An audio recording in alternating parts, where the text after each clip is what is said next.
எனது ஆரம்பகால ஆசிரியரும் எங்களுடைய தலைமை இமாமும், அதாவது முன்னாள் தலைமை இமாமும், தற்போது திருநெல்வேலி பேட்டையிலே வசித்துக் கொண்டிருக்கும் மரியாதைக்குரிய மௌலானா மௌலவி அல்-ஹாஃபில் அல்-ஹாஜ் எஸ் பக்கீர் முகமது ஜலாலி ஹஜ்ரத் அவர்கள் தங்களுக்கு முன்னால் பேருரை ஆற்றுவார்கள்.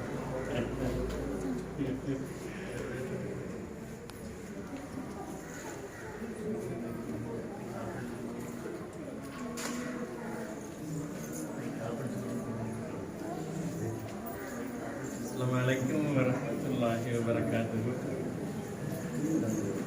நஹ்மதுஹு வ நுஸல்லி அலா ரசூலில் கரீம்.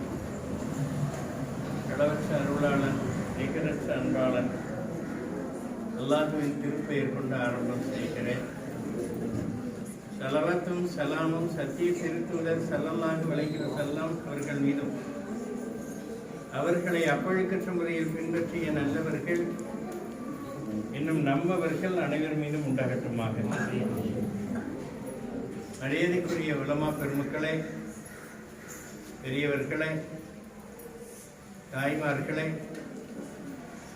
உஸ்தாதா அவர்களே, மாணவ கண்மணிகளே, உங்கள் அனைவருக்கும் இந்த மாலை நேரம் பரக்கத்து நிறைந்த மாலை நேரமாக அமைய வேண்டும் என்று துஆ செய்து, நான் ஏற்கனவே வந்திருக்கேங்க, தெரியுங்களா உங்களுக்கு? ஆண்டு விழாவில் இணைச்சிருக்கேன். அதில் என்ன விசேஷம்னா, என்னுடைய சகோதரர் ஹாரூன் ரஷீத் இருக்காரு,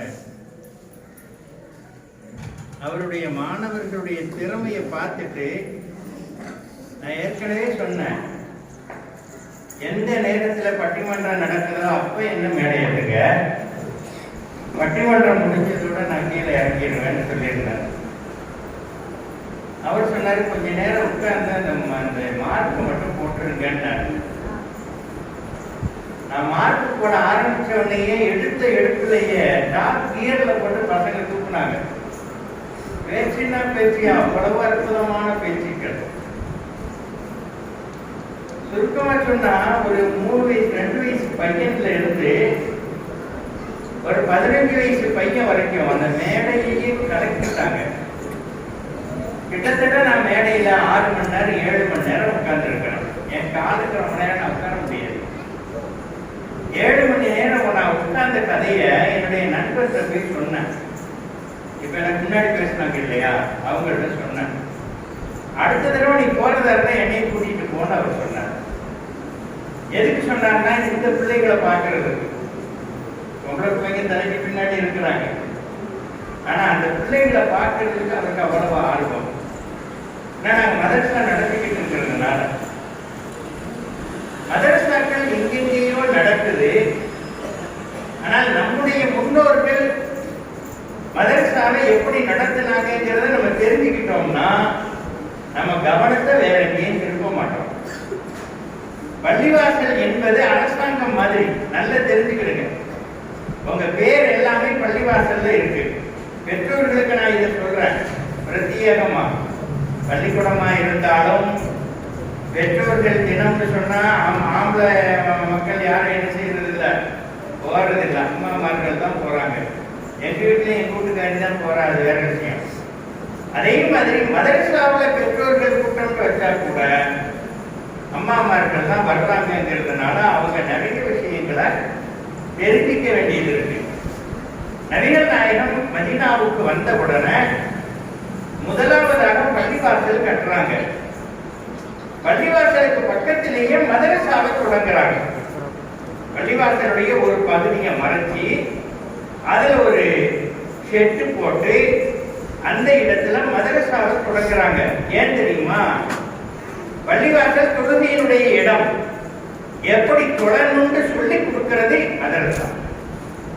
வீட்டுல நீங்க குளிக்கிறீங்க, எப்படி குளிக்கணும்னு கூட மதரசாவில் சொல்லி கொடுப்பாங்க. ரோட்ல நீங்க நடக்கிறீங்க, ரோட்ல நடக்கும் போது பெருமையா நடக்காத என்று சொல்லிக் கொடுக்கக்கூடிய குர்ஆன் வசனம் மதரசாவில் தான் இருக்குது. காலையில எந்திரிச்சதுல இருந்து தூங்குற வரைக்கும் எந்திரிச்ச உடனே என்ன சொல்றோம்? அல்ஹம்துலில்லாஹ் அல்லதி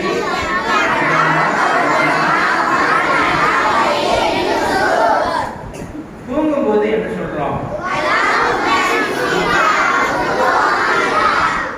இது ரெண்டுக்கு இடையில சும்முனா அல்ஹம்துலில்லாஹ், ஆச்சரியப்பட்டா சுப்ஹானல்லாஹ், கொட்டாவி வந்தா அவுது பில்லாஹ், யாராவது மூத்தா போயிட்டாங்கன்னா இப்படி வாழ்க்கையில தூங்குறதுல இருந்து எந்திக்கிற வரைக்கும், எந்திக்கிறதுல இருந்து தூங்குற வரைக்கும் என்னென்ன செய்யணும்னு சொல்லி கொடுக்கிறது எது?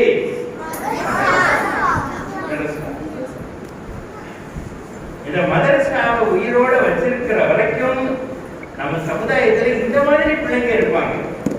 நான் ஏற்கனவே உங்களுக்கு ஒரு விஷயம் சொன்னேன். எங்க அசர்த்தி இருந்தாங்க, அவங்க என்ன செய்வாங்கன்னா பரிச்சை வைப்பாங்க இல்லையா சின்ன பிள்ளைங்களுக்கு. பரிச்சை வைக்கும் போது தும்மல் போட்டாலும் என்ன சொல்ல வேண்டும்னு கேள்வி கேட்டிருக்காங்க. அப்ப ஒரு பிள்ளை என்ன தும்மல் போட்டா, ஆட்சியில் தும்மல் போட்டா அல்ஹம்துலில்லாஹ் சொல்லணும் இல்லையா? இப்ப அந்த பிள்ளை என்ன செய்து இருந்துகிட்டே அஜர்த்து தும்மல் போட்டா என்ன போதுன்னு சொல்லி தந்திருக்க, எனக்கு 1 மார்க்கு கிடைச்சிரும்னு சொல்லுது. அசர்த்து சொன்னாங்க, எங்க அசர்த்து, ஒரு குச்சியை எடுத்து மூக்குல விட்டு போட நானா அல்ஹம்துலில்லாஹ் வந்துரும்னாங்க. அச்சிட்டு தும்மல் போட்டா அல்ஹம்துலில்லாஹ் என்ன செய்யும்? தானா வந்துடும். ஏன் தானா வருது? வாழ்க்கையோட உள்ளதுதான் மார்க்க கல்வி. இப்போ ஒரு பையன் 5ஆம் கிளாஸ் படிக்கிறாமா, 5ஆம் கிளாஸ் படிச்சுட்டான். 6ஆம் கிளாஸ் போனோடனே 5ஆம் கிளாஸ் புத்தகத்தை எடுத்து படிப்பானா? படிக்க மாட்டான். ஒரு பையன் இன்னொரு பையன் சொன்னானா, மே மாசம் எதுக்கு லீவ் விடுறாங்க தெரியுமா? மே மாசம் எதுக்கு லீவ் விடுறாங்க? நம்ம 1 வருஷம் படிச்சோம்ல 11 மாசம், அதெல்லாம் மறக்கிறதுக்கு தான். மே மாசம் எதுக்கு? ஏற்கனவே படிச்சத மறக்கிறதுக்கு. அப்புறம் புதுசா படிக்க முடியும். ஆனா மார்க்க கல்வி என்பது அதுவல்ல. நீ என்ன படிச்சியோ அது கடைசி வரைக்கும் இருக்கணும். ஒரு மனிதன் மூத்தா போகும்போது என்ன சொல்லணும்? லா இலாஹ இல்லல்லாஹ் சொல்லணும். யார் லா இலாஹ இல்லல்லாஹ் சொல்லி மூத்தா போனாங்களோ அவங்களுக்கு சொர்க்கம் கிடைக்கும். யார் சொன்னா? ரசூலுல்லாஹ் சொன்னாங்க. அதை எங்க சொல்லி கொடுக்கிறோம்? மதரசாவுல. புரியுதா? அத்தா எப்படி நடக்கணும், அம்மா எப்படி நடக்கணும், அம்மாவை எப்படி நடத்தணும், அத்தாவை எப்படி நடத்தணும், எல்லாத்தையும் பிள்ளைகளுக்கு நம்ம என்ன செய்யறோம்? சொல்லி கொடுக்கிறோம். மதரசாவுக்கு வராத எந்த பிள்ளையும் அத்தாவை மதிக்காது, அம்மாவை மதிக்காது, ரோட்ல ஒழுங்கா நடக்காது, எந்த தஸ்பீகையும் அதை என்ன செய்யாது? செய்யாது. தஸ்பீஹ்னா என்ன? இப்ப நம்ம சொன்னோம் இல்லையா, தூங்கி முடிச்ச உடனே என்ன சொல்லணும், தூங்கும் போது என்ன சொல்லணும், இதெல்லாம் என்னது? தஸ்பீஹ். இது எதையுமே என்ன செய்யாது? செய்யாது. அதனால தான் மதரசாவுக்கு அனுப்புங்க அனுப்புங்க அனுப்புங்க அனுப்புங்கன்னு நம்ம தலையால சண்டை பிடிக்கிறோம். சரியா? அது பள்ளிவாசல்ல நடக்கிற மதரசாவுக்கு ஏன் அனுப்பணும்? எந்த மதரசாவுக்கு அனுப்பலாம்ல? பள்ளிவாசல்ல நடக்கிற மதரசாவுக்கு ஏன் அனுப்பணும்னு சொல்றோம்னா, மரியாதை எங்க சொல்லி கொடுப்பாங்கன்னா ஜமாத் பள்ளிவாசல்ல தான் சொல்லி கொடுப்பாங்க. ஜமாத் பள்ளிவாசல்ல நடக்கிற மதரசா இருக்கு இல்லையா, அதுலதான் ஒழுக்கத்தை சொல்லி கொடுப்பாங்க. குர்ஆனை ஒது இல்லாம தொடக்கூடாது எங்க சொல்லி கொடுப்பாங்க? மதரசாவுல. குர்ஆனை தொடுறதுக்கு முன்னாடி ஒது செய்யணுங்கிறதும், குர்ஆனை உயரமான இடத்துல வைக்கணுங்கிறதும் இந்த மதரசாவுல தான் சொல்லி கொடுப்பாங்க. இல்லைன்னா அது என்ன செய்யும்? காலையில பத்திரிக்கை வருது இல்லையா, பத்திரிக்கை எங்க போடுறோம்? மேஜிக் மேல தூக்கி வீசுறோம். சில வேளையில தரையில கிடக்குது. அதே மாதிரி நிறைய பேர் குர்ஆனை என்ன செய்யறாங்க? வச்சுக்கிட்டு இருக்காங்க. கேட்டாச்சு அது ஒரு பேப்பர் தானீங்க, அது ஒரு பேப்பர் தானே, புத்தகம் தானே அப்படின்னு சொல்றான். சொல்லலாமா? ஏன்? அது அல்லாஹ்வுடைய வாசகம். அல்லாஹ்வுடைய வாசகம். நோட்டு இருக்கு இல்லையா, பாக்கெட்ல வச்சிருக்கிற காசு, இந்த காசை கிழிச்சாச்சுன்னா குற்றம். யாராவது ஒரு கண்ணுக்கு முன்னாடி தானா கிழிச்சிட்டா பரவாயில்லை, ரோட்டு நடு ரோட்டில் நின்றுட்டு ஒருத்தர் கிழிச்சுதான், அது என்னது? தப்பு. போலீஸ்காரன் பிடிச்சிட்டு போயிடுவான். ஏன் தெரியுமா? அதுல கவர்னர் கையெழுத்து போட்டிருக்கார். பேங்க் கவர்னர் இருக்கார்ல, ரிசர்வ் பேங்க் கவர்னர், அவர் கையெழுத்து போட்டிருக்கார். அந்த கையெழுத்தை கிழிச்சுட்டான்னு சொல்லி உள்ள பிடிச்சு போடுவாங்க. ஒரு கேவலம் ஒரு 5 ரூபா நோட்டு 10 ரூபா நோட்டுக்கு அவ்வளவு மரியாதை இருக்குன்னா அல்லாஹ்வுடைய வார்த்தைகள் இருக்கக்கூடிய குர்ஆனுக்கு எவ்வளவு பெரிய மரியாதை வேணும். எனவே குர்ஆனை என்ன செய்யணும்? இருக்கிற இடத்துலயே உயரமான இடத்துல வைக்கணும், அதை ஓதணும், ஓதிட்டு பத்திரமா எடுத்து ஒரு இடத்துல பாதுகாப்பா வைக்கணும். இது குர்ஆனுக்கான மரியாதை. குர்ஆனை ஓதிக்கிட்டே இருக்கிறது நன்மை, சும்மா பார்த்துக்கிட்டு இருக்கிறது நன்மை. சும்மா பார்த்துக்கிட்டே இருக்கிறது நன்மை. இரண்டாவது நன்மை எதுன்னு கேட்டா பெற்றோர்களுக்கு மரியாதை செய்வது. அதை எப்படி சொல்லிக் கொடுப்பாங்க? மதரசாவுல தான் சொல்லிக் கொடுப்பாங்க.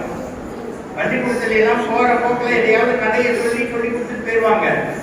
ஆனா மதரசாவுல தான் அத்தாவுடைய கோபம் அல்லாவுடைய கோபத்துல இருக்கு, அத்தாவுடைய மகிழ்ச்சி அல்லாவுடைய மகிழ்ச்சியில இருக்கு. அத்தாவை சங்கடப்படுத்தாம நம்ம என்ன செய்யணும்? பார்த்துக்கிடணும். அவர் கோபப்படாத அளவுக்கு நடந்துக்கிடணும். போங்கத்தா சும்மா போட்டு வேலையை வைக்கிட்டு அப்படின்லாம் என்ன செய்யக்கூடாது? சொல்லக்கூடாது. ஏன்னா இன்னைக்கு நம்ம சின்ன பிள்ளைங்களா இருக்கிறோம்லப்பா, சின்ன பிள்ளைங்களா நம்ம இருக்கிறோம். பெற்றோர்களுக்கு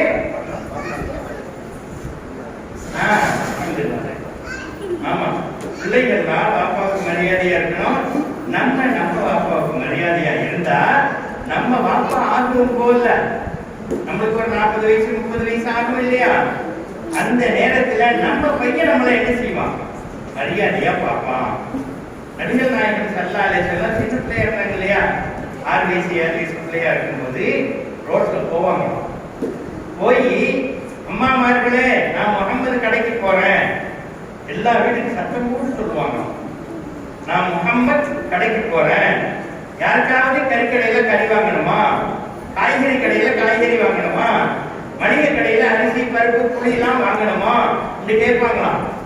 எந்த வீட்டுலன்னா சின்ன பிள்ளை இல்லாத வீடு இருக்குல்லமா, அந்த வீட்டுல அம்மாமார்கள் வெளியே வந்து ஒரு பைய அதுக்குள்ள காசை கொடுத்து ஒரு சீட்டை கொடுத்து இதுல உள்ளதெல்லாம் வாங்கிட்டு வந்து இருப்பாங்க. ரசூலுல்லாஹ் எல்லா வீட்டுக்கும் பொருள் வாங்கிட்டு வந்து கொடுப்பாங்களாம். செஞ்சாங்களா?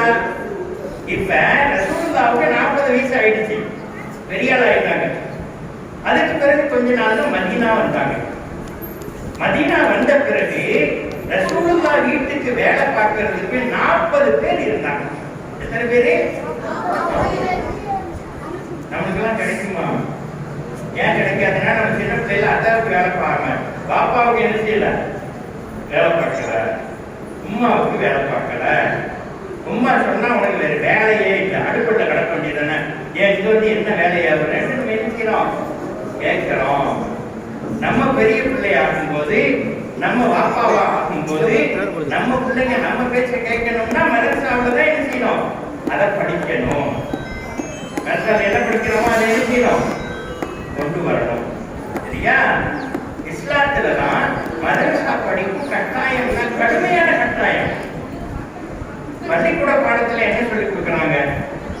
நீ பள்ளிக்கூடத்துக்கு வந்தா போதும், நீ வாத்தியாருக்கு மரியாதை கொடுக்கணுங்கிறது இல்ல, ஃபீஸை மட்டும் கரெக்டா கட்டிட்டா போதும். ஃபீஸை மட்டும் கரெக்டா கட்டிட்டா போதும். எங்க? தனியார் ஸ்கூல்ல. கவர்மெண்ட் ஸ்கூல்லன்னா என்ன செய்யறாங்க? தினமும் நீ கரெக்டா வரணும், வந்துட்டா போதும், நீ பாஸ்ங்கிறாங்க. ஆனா இஸ்லாம் அதை மட்டும் சொல்லல. ஒவ்வொரு சின்ன சின்ன விஷயத்தையும் நீ வாழ்க்கையில கொண்டு வரணும்னு விரும்பு. நம்முடைய தாய்மார்கள் எல்லாருமே ஒரு விஷயத்துல அரசாங்க பள்ளிக்கூடத்தை எப்படி வச்சிருக்கிறாங்களோ அதே மாதிரி தான் பள்ளிக்கூடத்தை மதரசாவுல உள்ள பள்ளிக்கூடத்தை என்ன செய்யறாங்க? வச்சிருக்கிறாங்க. பள்ளிவாசல்ல நடக்கலையா? இப்ப நீங்க இருக்கீங்க இல்லையா? இதை பெரும்பாலான ஊர்கள்ல அம்மாமார்கள் எப்படி இருக்கிறாங்க? அரசாங்க பள்ளிக்கூடம் மாதிரி தான். ஒரு நாள் போகாட்டி என்ன சொல்லிக்கிடலாம். தனியார் ஸ்கூல்ல சொல்லுவாங்களா? சொல்ல மாட்டாங்க. அரசாங்க ஸ்கூல்ல மட்டும்தான் குறை சொல்ல முடியும். அதே மாதிரி இந்த மதரசாவுல தினமும் காலையில அனுப்புறதை சடைஞ்சாங்கன்னா அந்த பிள்ளைகளுடைய எதிர்காலம் சரியா இருக்காதுங்கிறத உமாமார்கள் என்ன செய்யணும்? தெரியணும். பிள்ளைகளை சரியா வளர்க்கணும்னு சொன்னா சின்ன பிள்ளையில இருந்தே நெறிப்படுத்தணும். இமாம் அபூ ஹனீஃபான்னு ஒருத்தர் இருந்தாங்க. இமாம் அபூ ஹனீஃபான்னு ஒருத்தர் இருந்தாங்க. அவங்க என்ன செஞ்சாங்கன்னா ரோட்ல போறாங்க, இந்த மாதிரி ஒரு தெருவுல நடக்கிறாங்க. நடக்கும்போது ஒரு பையனை பார்க்கறாங்க. அந்த பையன் வேக வேகமா ஒரு இடத்துக்கு போறான். எங்கடா போறேன்னு கேட்டாங்க. அந்த பையன் சொன்னா வண்ணாந்துறைக்கு போறேன். துணியெல்லாம் துவைச்சு கொடுப்பாங்கல்ல, அவங்க இடத்துக்கு போறேன்னு சொன்னான். உன்னை பார்த்தா வண்ணாந்துறைக்கு போற மாதிரி தெரியல, பெரிய ஆளா வருவேன்னு தெரியுது. பார்த்து சொன்னாங்க இல்லையா, ஒவ்வொரு விஷயத்தையும் தெரியுது, பாராட்டணும். சின்ன பையன் செய்யற ஒவ்வொரு விஷயத்தையும் பாராட்டணும். முதல் இந்த நேரத்துல போய் என்ன பண்ணிக்கிட்டு இருக்க என்று என்ன செய்யக்கூடாது, கேட்கக்கூடாது. என்னடா பண்ணிக்கிட்டு இருக்க, அதெல்லாம் அப்புறம் வச்சுக்கலாம்டா, இப்போ ஓது அப்படின்னு சொல்லி பழகணும். பெரிய ஆட்களா இருக்கான் சரியா? அதே மாதிரி அவங்க பார்க்கறாங்க, இவரை பார்த்தா பின்னாடி பெரிய ஆளா வருவாரு, இந்த பையன் வண்ணாந்துறைக்கு போறானேன்னு கூப்பிட்டு அவன் கையை பிடிச்சி எடுத்துட்டு வந்து அவங்க அம்மாட்ட விடுறாங்க.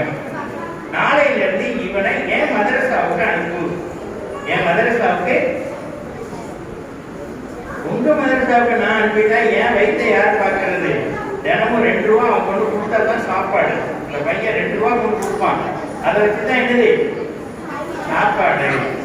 அதனால அவனை நான் விட மாட்டேன்.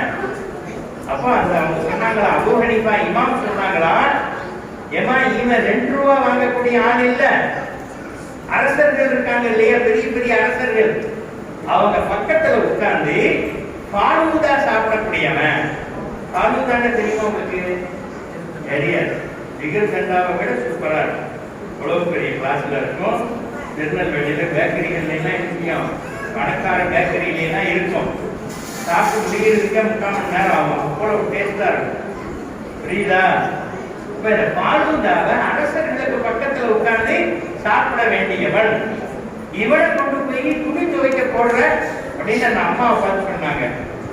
அந்த அம்மா சொன்னாங்களா, எனக்கு 2 ரூபா தருவீங்களா, நீங்க தினமும் 2 ரூபா எனக்கு தந்துருக்கையா, இந்த பையலை கூட்டிட்டு போங்கட்டாங்க. அதே மாதிரி கொடுத்தாங்க. இமாம் அபூ ஹனீஃபா அந்த அம்மாவுக்கு 2 ரூபா கொடுத்துட்டு ஒவ்வொரு நாளைக்கு 2 ரூபா கொடுத்துட்டு அந்த பையனை கொண்டு போய் ஓத வச்சாங்க. பின்னால அபூ யூசுப் ரஹ்மத்துல்லாஹி அலைஹின்னு பேரோட மிகப்பெரிய ஆசிரியரா வந்தாங்க.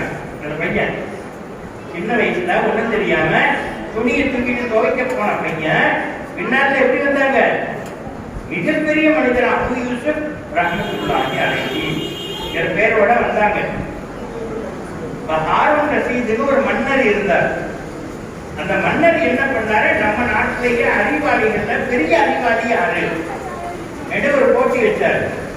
இமாம் அபூ யூசுப் தான் அதுக்கு சரியான ஆளு என்று சொன்னோம்னா அவரை கூட்டிட்டு வாங்கன்னு சொல்லி தான் பக்கத்திலேயே வச்சுக்கிட்டார்.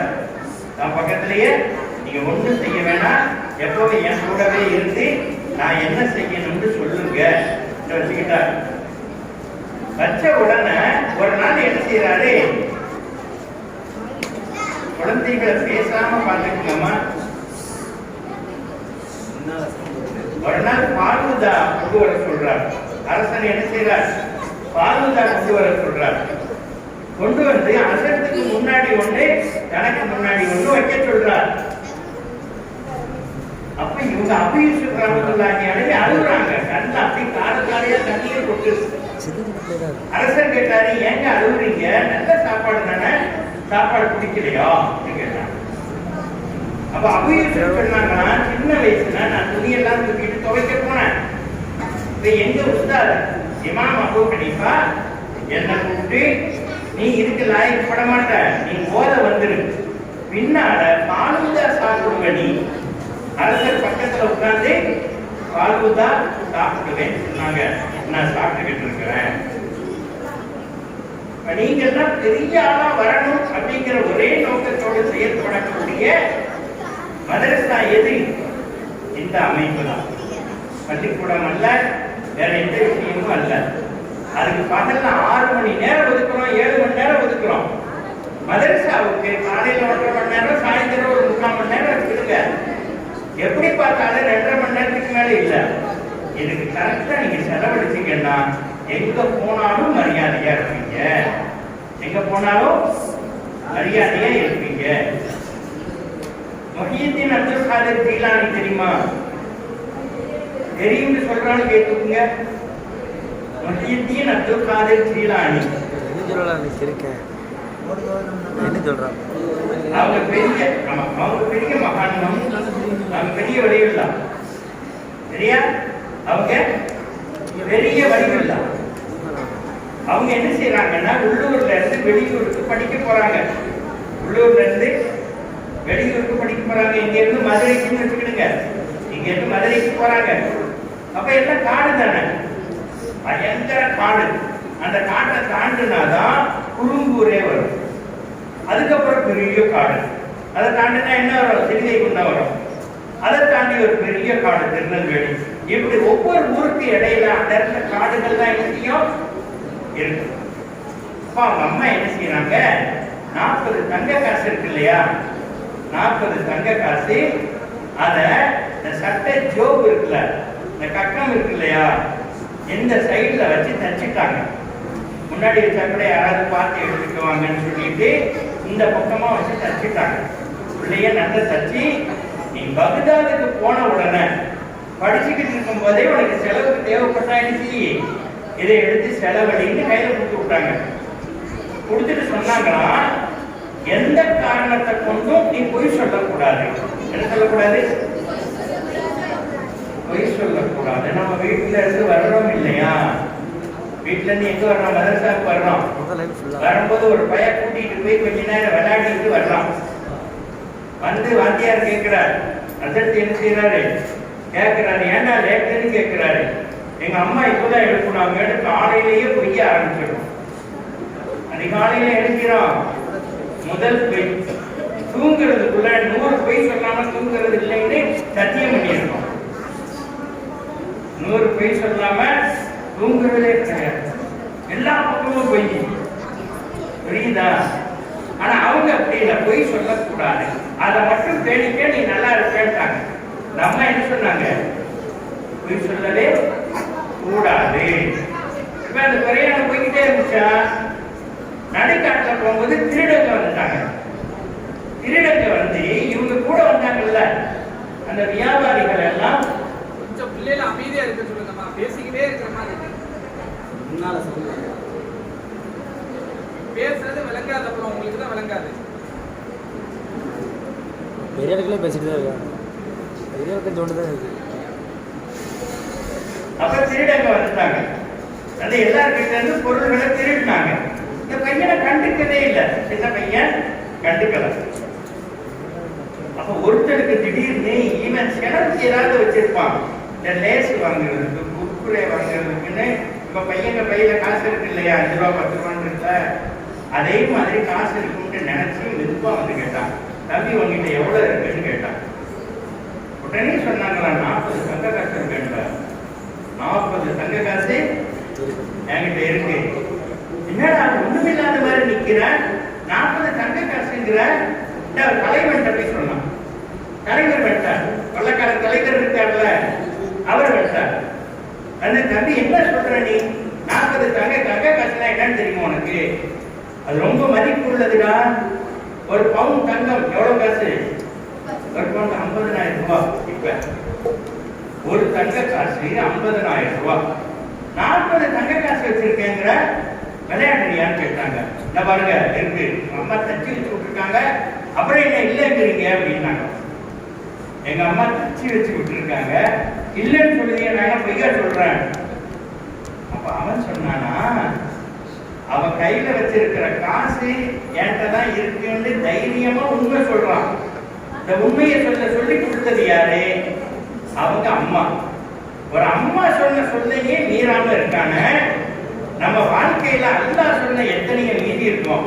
கொள்ளையடிக்காதேன்னு அல்லாஹ் சொன்னான், யாரையும் தேவையில்லாம அடிக்காதேன்னு அல்லாஹ் சொன்னான், யாரையும் திட்டாதேன்னு அல்லாஹ் சொன்னான்.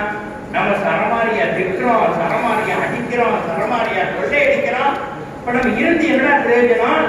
எல்லாரும் இந்த பையன் சொல்ல கேட்டு இவன் பின்னாடியே போயிருவோம்ட்டு முஹியுத்தீன் அப்துல் காதிர் ஜீலானி எவ்வளவு நல்லவங்களா இருந்தாங்களோ அதே மாதிரி அந்த பசங்க எல்லாரும் என்ன ஆயிட்டான், திருட பொருளை எல்லாம் திருப்பி கொடுத்துட்டு நாங்க என்ன திருடவே மாட்டோம்னு சத்தியம் பண்ணிட்டோம். அதை சொல்லி கொடுத்தது யாரு? அம்மா. அந்த அம்மாவுக்கு சொல்லி கொடுத்தது யாரு? ஒரு உஸ்தாத், ஒரு பெண் உஸ்தாதா என்ன செஞ்சாங்க, சொல்லிக் கொடுத்தாங்க. ஆசிரியர் என்ன சொல்லிக் கொடுக்கிறாரோ அதன்படி நாம் நடக்கும் போது இந்த உலகத்துல நமக்கு எல்லா விஷயங்களும் கிடைக்கும். நபிகள் நாயகம் ஸல்லல்லாஹு அலைஹி வஸல்லம் இன்னொன்னே சொன்னாங்க,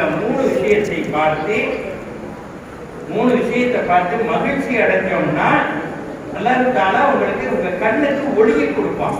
கண்ணு இருக்கு இல்லையா, அதுக்கு பிரகாசம் எப்போ வரும்? மூணு பொருளை பார்க்கணும், பார்த்துக்கிட்டே இருக்கணும். ஒண்ணு காபா, மக்காவில் இருக்கிற காபா, சதுரமா இருக்கிற ஒரு கட்டடம் அது. ரெண்டாவது குர்ஆனை விரிச்சு வச்சு பார்த்துக்கிட்டே இருந்தாலும் போதும், நீங்க ஓதணுங்கிற அவசியம் இல்லை. இது அல்லாஹ் கொடுத்த வார்த்தைகள் அப்படின்னு நினைச்சு நாம் ஓதிக்கிட்டே இருக்கணும். மூணாவது அம்மா இருக்காங்க இல்லையா, அம்மா பக்கத்துல உட்கார்ந்து கொஞ்ச நேரம் பார்த்துக்கிட்டே இருக்கு. அதனாலேயும் உங்களுக்கு நன்மை என்ன செய்யுது? கண்ணுக்கு ஒளி கிடைக்குது, நன்மை அதிகமாக்குதுன்னு நபிகள் நாயகம் ஸல்லல்லாஹு அலைஹி வஸல்லம் சொன்னாங்க. ரசூலுல்லாஹ்வுடைய வார்த்தைகளை எல்லாம் உயிராக்கக்கூடிய இடங்கள் எது? மதரசாக்கள் தான். இந்த மதரசால ஓதுற காலத்துல நீங்க சரியா ஓதிட்டீங்கன்னா பின்னாடி இந்த சமுதாயத்துல தலை நிமிர்ந்து என்ன செய்வீங்க? நிற்பீங்க. புரியுதா? இமாம் ஷாஃபின்னு ஒருத்தர் இருந்தாங்க. இமாம் ஷாஃபின்னு நீங்களா யார்? ஷாஃபி மதஹப் தானே. ஷாஃபி மதஹபினுடைய தலைவர் யாரு? இமாம் ஷாஃபி. இமாம் ஷாஃபி இருக்காங்க இல்லையா, அவங்க ஓத போனாங்க மதீனாவுக்கு. இப்ப நீங்க நினைச்ச மாதிரி உங்க அம்மா கொண்டு விட்டோன்னு ஓதுறது, அல்லது அசர்த்தா ரோட்ல போகும்போது என்னமா பையனை மருத்தாக்கு அனுப்புனா என்ன அப்படின்னு சொல்லி ஓத வைக்கிறதுனா அந்த காலத்துல இல்ல. அங்கெல்லாம் லெட்டர் வாங்கணும். லெட்டர் இருக்கு இல்லையா, அந்த மதீனாவினுடைய கவர்னர் சேர்ந்து லெட்டர் வாங்கிட்டு வந்தா தான் ஆசிரியர்கிட்ட ஓத முடியும். அப்ப மதீனாவோட இமாமா இருந்தது யாரு? மாலிக் ரஹ்மத்துல்லாஹி அலைஹி. மாலிக், அவங்க பேர் என்ன பேரு? மாலிக் ரஹ்மத்துல்லாஹி அலைஹி. அவங்கள்ட்ட ஓத போறாங்க. முதல் நாள் அவங்க முன்னாடி மண்டிட்டு உட்கார்ந்தோம்னா உன்னை யாருப்பா அனுப்புனதுன்னு கேட்டாங்களாம். நான் மதீனா கவர்னரோட லெட்டர்ல வந்திருக்கிறேன். லெட்டரை கொடுத்தாங்க. லெட்டரை பிரிச்சு பார்த்துட்டு சரி உட்காரு, இன்னையில இருந்து உனக்கு ஒரு வீட்டுல சாப்பாடு ஒதுக்கியிருக்கேன். இந்த ஊர்ல ஒரு வீட்டுல உனக்கு சாப்பாடு, 3 நேரம் போகணும், சாப்பிடணும், வந்து ஓதணும் அப்படின்னு சொன்னாங்க. சரி என்ன போயிட்டாங்க. இமாம் ஷாஃபி என்ன செஞ்சாங்க? அந்த வீட்டுக்கு போயிட்டாங்க. அந்த வீட்டுல ஒரு வயசான அம்மா இருந்தாங்க. இந்த அம்மா சொன்னாங்கன்னா மாலிக் அனுப்புனாங்களா வாங்கன்னு சொல்லி உட்கார வச்சு ரொட்டி எடுத்து வச்சாங்க. முதல்ல ரொட்டி எடுத்து வச்சாங்க. ரொட்டிக்கு என்ன ஊத்தணும்? நெய் ஊத்தணும். ரொட்டிக்கு நெய் ஊத்தி அந்த காலத்துல என்ன செய்வாங்க? நல்லா இருக்கும், சூப்பரா இருக்கும். ரொட்டி இல்லையா, மேல நெய் ஊத்தி அவ்வளவு நல்லா இருக்கும். அப்ப நெய் ஊத்துறதுக்காக நெய் டப்பாவை எடுக்க போனாங்க. கையில பட்டது என்னது? இந்த வேப்பெண்ணெய் இருக்குல்ல, வேப்பெண்ணெய் கசப்புனா மரண கசப்பு கசக்கும். அந்த வேப்பெண்ணெய் தூக்கிட்டு வந்துட்டாங்க. நெய்யும் நினைச்சு தூக்கிட்டு வந்தாங்க. தூக்கிட்டு வந்து அந்த ரொட்டியில என்ன செஞ்சாங்க? விட்டாங்க. இமாம் ஷாஃபி என்ன பண்ணாங்கன்னா ஒவ்வொரு துண்டா எடுத்து இந்த வேப்பெண்ணெயில தொட்டு தின்னாங்க. கடைசி வரைக்கும் ஒண்ணுமே நல்லா இருக்கு நல்லா இல்லைன்னு சொல்லல. என்னம்மா ஒரே கசப்பா இருக்குன்னு சொல்லல, சொல்லல. கிட்டத்தட்ட பல வருஷம் ஓதுன காலத்திலையும் அந்த அம்மா இந்த பிள்ளைக்கு வேப்பெண்ணெய் தான் பிடிக்கும் போட்டு இருக்குன்னு ஒவ்வொரு நாளும் 3 வேளையும் வேப்பெண்ணெய் தான் ஊத்துனாங்களாம். வேப்பெண்ணெய் ஊத்துனாங்க, அதையே சாப்பிட்டு வந்தாங்க, படிச்சாங்க, பட்டம் வாங்கிட்டாங்க. இமாம் மாலிக் அவங்களுக்கு பட்டம் சுட்டிட்டாங்க. கசத்துக்கெல்லாம் பட்டம் வாங்கினாங்க இல்லையா அவங்க மதரசாவுல, அதே மாதிரி பட்டம் சுட்டியாச்சு. பட்டம் சுட்டுற நாள் அன்னைக்கு எல்லாம் முடிஞ்சு ஊருக்கு போகும்போது அந்த அம்மா வீட்டுல சாப்பிட வர்றாங்க. கடைசியா பயணம் சொல்லணும்ல, பயணம் சொல்றதுக்காக சாப்பிட வர்றாங்க. அப்ப அந்த சாப்பாடு அந்த அம்மா வச்சுட்டு வேப்பெண்ணெயை ஊத்துனாங்க. ஒரு துண்டு விட்டு அந்த வேப்பெண்ணெயில வச்சு சாப்பிட்டுட்டு என்னமா கசப்பா இருக்கு, நல்லதே இல்லை அப்படின்னாங்க. இந்த அம்மா சொன்னாங்கன்னா பாவி, இத்தனை வருஷமா நான் இதை தாண்டா ஊத்திக்கிட்டு இருக்கேன்னாங்க. இத்தனை வருஷமா பேசிட்டு இருக்க, ஒண்ணுமே சொல்லலையப்பா. அவங்க சொன்னாங்களாம், ஏமா நான் இது வரைக்கும் நான் ஓதிக்கிட்டு இருந்தேன், எனக்கு அதிலேயே மைண்டு போய்கிட்டு இருந்துச்சு. எங்க போனாலும் சரி, போய் அந்த பாடம் கொடுக்கணுமே, இப்ப போய் அந்த பாடத்தை படிக்கணுமே, இதை செய்யணுமே, அதை செய்யணுமே, இதே சிந்தனையில போனதுனால நீங்க நம்ம ஒரு சிந்தனையில இருக்க தெரியுமா? பக்கத்துல உட்கார்ந்து